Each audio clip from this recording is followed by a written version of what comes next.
Olá, que a graça de Jesus Cristo esteja sobre a vida daqueles que nos acompanham. Muito obrigado por nos ouvir através deste canal. Gostaríamos aqui de transmitir uma parte das Escrituras Sagradas, um ensinamento que se encontra no livro de Provérbios, no seu capítulo 11. E vamos nos deter hoje nos versículos 24, 25 e 26. Provérbios capítulo 11, versos 24 a 26. São versículos que dizem basicamente o seguinte: a quem dá liberalmente, ainda se lhe acrescenta mais e mais. Ao que retém mais do que é justo, ser-lhe-á pura perda. A alma generosa prosperará, e quem dá a beber será descedentado. Ao que retém o trigo, o povo o amaldiçoa, mas a bênção haverá sobre a cabeça do seu vendedor. Generosidade ou avareza? Que tipo de atitude nós devemos ter diante dos recursos que nós possuímos nesse mundo? Qual será a diretriz que Deus nos dá através da sua palavra? Não é? Como o nosso coração deve reagir diante de alguém necessitado? Certamente nós vamos encontrar um ensino geral nas Escrituras de condenação ao egoísmo, a atitude mesquinha. Nós vamos encontrar uma condenação à cobiça, não é? À ganância. E, ao mesmo tempo, nós vamos perceber que Deus se agrada daqueles que têm misericórdia do seu semelhante, daqueles que contribuem para causas justas e nobres, daqueles que estão dispostos a oferecer o melhor de si pelo reino de Deus. Então, nós temos aqui o contraste que está muito claramente estabelecido nesses três versículos, não é? E eu começo então a minha exposição perguntando justamente acerca deste contraste. Nós certamente devemos escolher o caminho da generosidade e devemos abandonar a avareza. Observem que há princípios importantes que estão estabelecidos aqui. Não é? Primeiro que o verso 24 diz: a quem dá liberalmente, ainda se lhe acrescenta mais e mais. Então, o verbo está, o termo aqui que é utilizado, não é? Nos indica alguém que está disposto a oferecer de uma forma generosa e livre aquilo que aquilo que corresponde à carência do necessitado. Não é? Então, não apenas em aspectos econômicos, né, mas em quaisquer outros aspectos. Quando nós nos predispomos a suprir as necessidades reais que alguém está sofrendo, então nós estamos nos oferecendo como suporte, nós estamos sendo um instrumento de Deus na vida de uma outra pessoa para animá-la, para, quem sabe, protegê-la, para consolá-la, para apontar a ela um caminho de sabedoria. Então, quando nós nos colocamos na vida das pessoas que necessitam, não é? E as auxiliamos, então estamos fazendo uma obra que certamente é vista como de grande valor, né, aos olhos de Deus. É claro que, para começar, nós temos que reconhecer a nossa própria necessidade de Deus. Né? Antes de mais nada, o fato é, nós somos extremamente pobres e nós somos extremamente carentes da graça de Deus. Não é? Todos nós pecamos, todos nós somos limitados, todos nós temos nossas próprias restrições e precisamos desesperadamente de Deus, da misericórdia de Deus, do amparo de Deus. E, ao mesmo tempo, nós também temos que reconhecer que todos nós, em algum momento da vida, nos vemos necessitados de alguma coisa. Né? Além da fome e da sede espiritual que nós temos e que só Deus pode suprir, e muitas vezes Ele supre, acudindo-nos nas nossas aflições, nas nossas inquietações, nós também temos que pensar que, por vezes, precisamos uns dos outros e os outros também precisam do nosso aporte, os outros também precisam da nossa atuação responsável, diligente.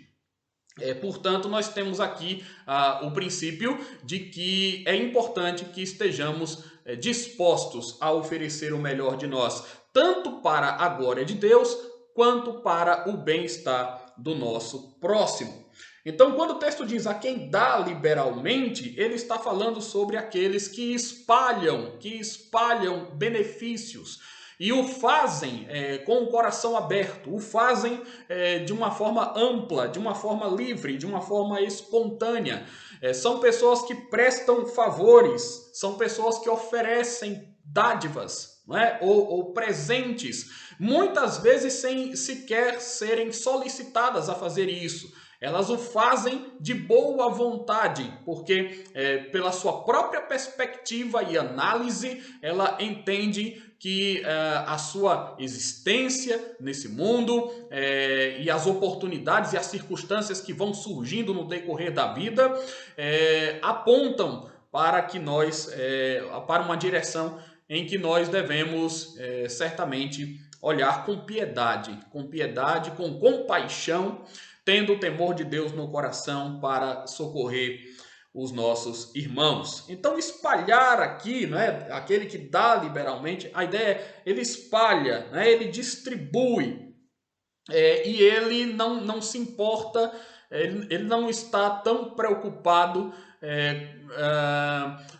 quanto a identidade daquele que ele auxilia, né? Então, a sua generosidade é tão ampla que, na verdade, ela vai abranger aqueles que estão próximos, pessoas que podem até talvez ser desconhecidas, pessoas que cruzam o nosso caminho de uma forma inesperada, né, mas que precisam da nossa amizade ou precisam do nosso conselho, e nós estamos ali dispostos a fazer aquilo que for necessário, aquilo que for possível, com os nossos corações contritos, quebrantados diante de Deus, submissos à vontade de Deus.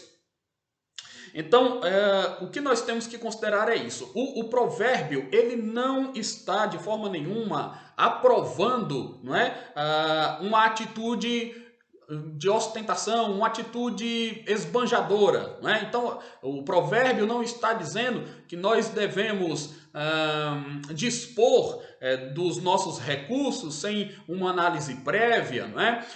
Na verdade, até mesmo para que nós sejamos generosos, nós devemos ser sensatos em nossos atos de generosidade, né? Porque o que tem sensatez econômica também é elogiado no livro de Provérbios. Nós temos que medir o tamanho das necessidades e as nossas próprias condições também, mas certamente nós somos estimulados aqui a olhar com atenção para aquele que está diante de nós e que precisa do nosso auxílio, né?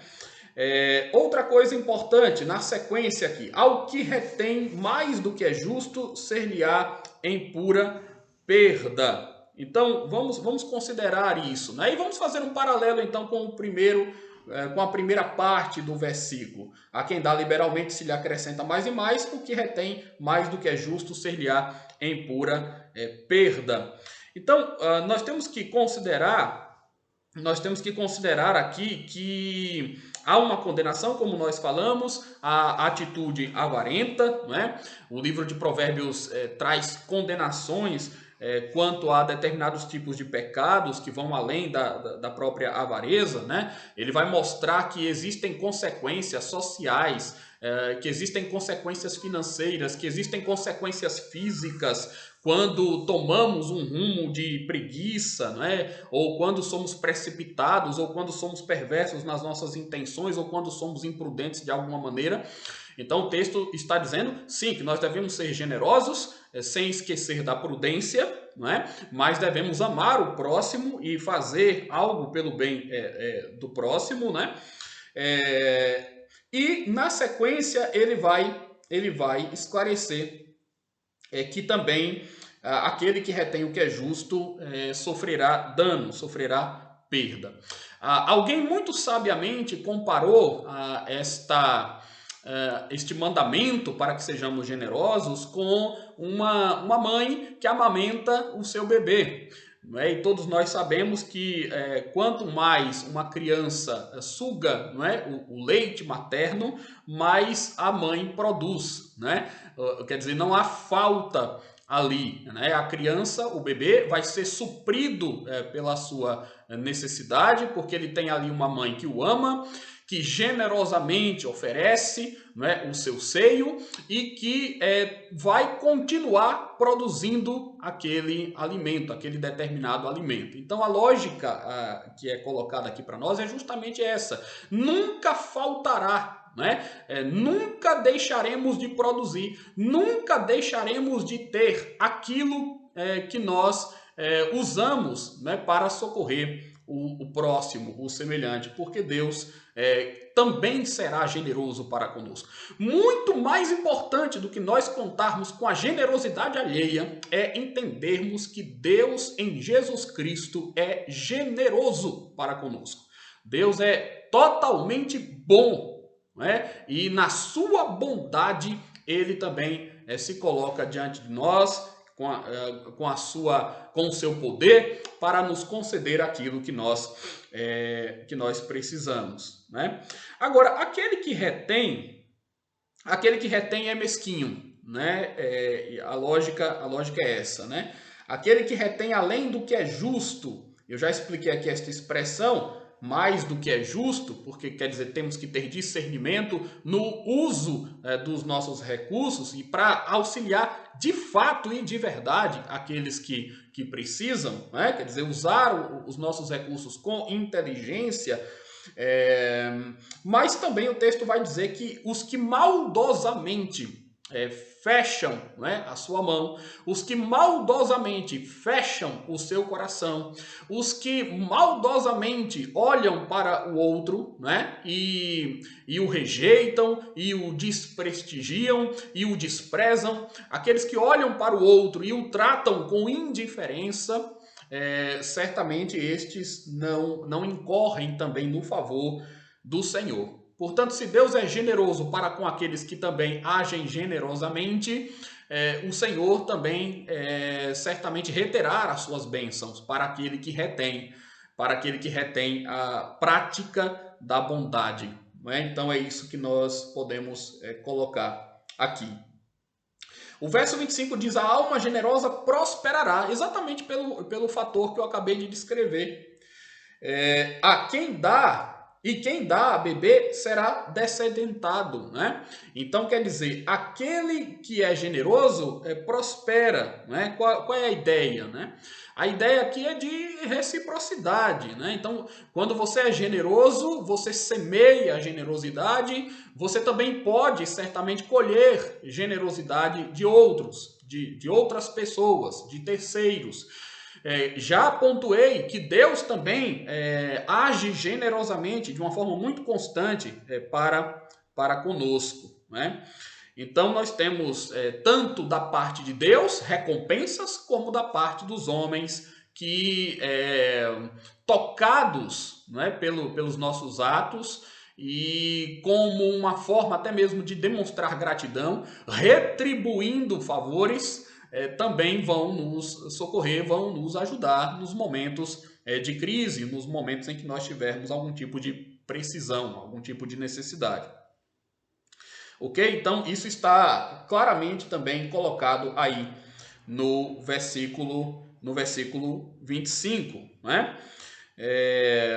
Então, nós temos aí bênçãos, né, que se originam em Deus e que também podem advir a nós por parte daqueles com quem convivemos ou daqueles que nos conhecem, né, daqueles que interagem conosco, como uma devolutiva, né, como se eles estivessem de fato trazendo para nós um pouco daquilo que nós podemos proporcionar também a outros. Então, essa é a lógica, né? Quer dizer, Deus é o Senhor que administra tudo aquilo que existe nesse mundo, em termos de prata, de ouro, de riqueza, em termos de bênçãos, né? As bênçãos, elas vêm sempre da parte de Deus e Ele olha para nós com generosidade, exigindo de nós que sejamos generosos também para com os outros, né? De modo que Ele pode reter as suas bênçãos em alguns casos, quando nós somos mesquinhos ou avarentos, como Ele pode também abrir as portas dos céus e nos abençoar de uma forma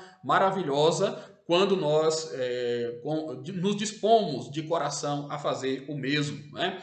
Então, por isso que nós encontramos na oração do Pai Nosso, o Senhor dizendo perdoai, né? Ou nós, melhor podemos colocar para Deus, perdoai as nossas dívidas como nós perdoamos, né, aos nossos devedores. E no final da oração Jesus diz que se nós não perdoarmos as pessoas, tampouco o nosso Pai que está nos céus nos perdoará. Então nós temos esse princípio que está sendo ressaltado aqui no livro de Provérbios também. Né? Então, um outro detalhe é que quando nós somos generosos para com os outros, nós certamente cultivamos bons sentimentos em nosso coração. Nós nos sentimos bem. Não é? É evidente que os nossos sentimentos eles não devem regular exatamente qual é a tônica do que é certo e do que é errado. Muitas vezes os nossos sentimentos nos enganam, mas a questão é que quando nós somos generosos, nós nos satisfazemos também. Nós sentimos alegria e sentimos paz quando percebemos que podemos ser úteis para socorrer alguém. E não é à toa que lá no livro de Atos, né, esse mesmo princípio é ressaltado quando o escritor diz que é melhor dar do que receber. Né? Então, dar, distribuir, ajudar alguém é algo que pode ser até mais prazeroso, né, do que propriamente receber algum tipo de auxílio. Né? Então, o que retém, por outro lado, sofre prejuízos, né, perdas. Vejam que no versículo 25 diz: quem dá a beber será descedentado, né? Quem dá a beber, ou seja, socorre aquele que tem sede. Né? Então, as pessoas estão como terras áridas, precisando ali de água. E quando nós levamos água a alguém, né, sedento, então a lógica aqui é que nós também seremos descedentados. É que nós também não padeceremos de sede. É muito interessante. Quer dizer, eu dou ao outro aquilo que o outro precisa e não falta para mim aquilo que também é necessário para a minha sobrevivência. Nós podemos nos lembrar do exemplo também do Antigo Testamento, da viúva, né, com o profeta Elias e tudo mais. E nós podemos ver que quando os homens de Deus na Bíblia são também socorridos como um ato de generosidade daqueles que o socorrem, Deus abençoa aquele lar e aquela família e Deus faz com que a prosperidade esteja ali. Então é isso que está sendo também dito. A alma generosa prosperará. E quem dá a beber, né, aquele que tem sede, também será descedentado. Portanto, nós podemos angariar refrigério, né, regozijo no nosso coração quando auxiliamos alguém, quando promovemos o bem-estar do outro com diligência, com responsabilidade. Né? Observem que está em vista aqui muito mais uma questão de qualidade, né, é a qualidade do ato do que propriamente quantidade. Né? Nós podemos nos lembrar da viúva pobre que contribuiu com a causa do Senhor com suas 2 únicas moedinhas sem ter nada mais para oferecer. Mas ela tinha um coração disposto a dar tudo o que ela podia de melhor de si mesma, né, para a glória de Deus. E Deus certamente supriu ali as suas necessidades, Deus certamente ali a amparou e a fez prosperar. Mas quando vamos ao livro do profeta Ageu e vemos o povo com o coração endurecido, sem querer se dispor a reerguer o templo do Senhor e sem querer contribuir com isso enquanto construíam as suas próprias casas, o texto diz, né, que aquilo que eles lançavam no bolso, no saco, era como um saquetel furado. né? Então, é o dinheiro que não rende, porque também não há generosidade, nem compromisso com Deus, nem responsabilidade na administração desses recursos, né? E aí nós temos, por fim, no verso 26, uma ampliação desse conceito, né? Ao que retém o trigo, o povo o amaldiçoa, mas bênção haverá sobre a cabeça do seu vendedor. Isso aqui é uma condenação aos comerciantes antigos, né? Claro, é uma condenação através de um princípio, portanto, isso vale para todos nós também, mesmo nas questões particulares, individuais. Né? Então, o que é que acontecia? O que é que está sendo exposto aqui? Pessoas com interesses egoístas retinham o trigo, né? Ou seja, elas tinham que vender os produtos que eram extremamente necessários para a vida e para a saúde da população. Nós estamos falando de uma sociedade agrária que dependia desses mantimentos que eram produzidos no campo, né? O trigo simbolizava isso, né? Quer dizer, o trigo é de onde se faz o pão, é o cereal principal, vamos assim dizer, para alimentar, é o símbolo daquilo que o povo precisa como alimento. Né? Então, aquele que retém o trigo, o povo o amaldiçoa. Por quê? Porque ele está subtraindo ou ele está dificultando o acesso da população a um produto essencial para a vida. Por que ele faz isso? Para inflacionar o preço daquele produto. Quando ele retém no estoque o produto, aquele produto, né, passa a ser mais custoso, né? Ele vende por um preço mais caro em uma época de escassez. As pessoas passando fome vão fazer qualquer coisa para adquirir aquele produto, né? Num valor muito mais alto, em valores exorbitantes até.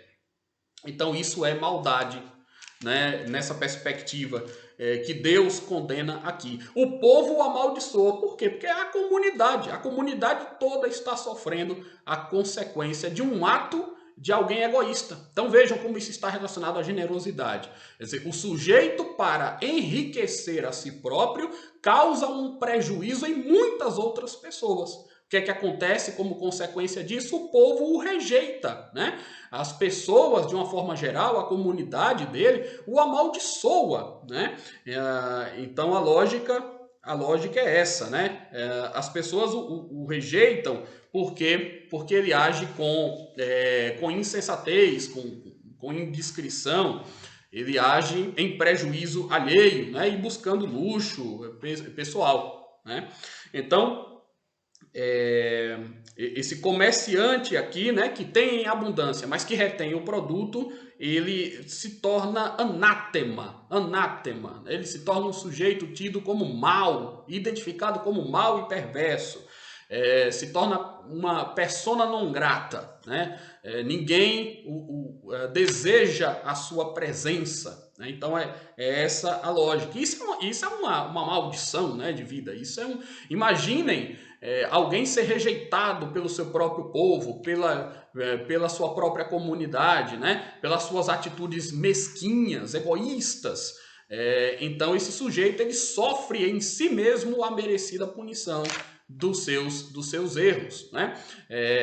Ele fechou o seu coração para a necessidade do próximo, ele pensou apenas em si.